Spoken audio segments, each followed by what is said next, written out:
কলকাতায় চিকিৎসককে ধর্ষণ ও হত্যার প্রতিবাদে ঢাকা বিশ্ববিদ্যালয়ে বিক্ষোভ মিছিল সমাবেশ করেছে বৈষম্য বিরোধী ছাত্র আন্দোলন। রাতে ঢাকা বিশ্ববিদ্যালয়ের রাজু ভাস্কর্যের সামনে বিক্ষোভ সমাবেশ করে শিক্ষার্থীরা। এই সময় বক্তারা বলেন, ভারতে মৌমিতার সঙ্গে যা হয়েছে সেটা চোখে আঙুল দিয়ে দেখিয়ে দেয় সমাজে মেয়েদের অবস্থা কোথায় গিয়েছে। ধর্ষকের কাছ থেকে নারী, পুরুষ কিংবা বৃদ্ধ কেউই মুক্ত নন।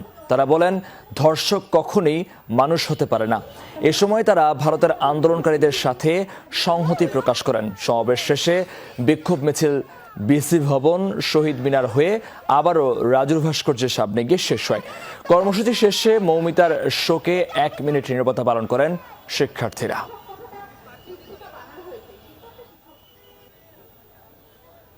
কোন ধরনের মানসিকতা মানুষের মধ্যে তৈরি হলে আরেকটা মানুষের সাথে, সে নারী কিংবা পুরুষ, আরেকটা মানুষের সঙ্গে এই ধরনের কাজ করতে পারে?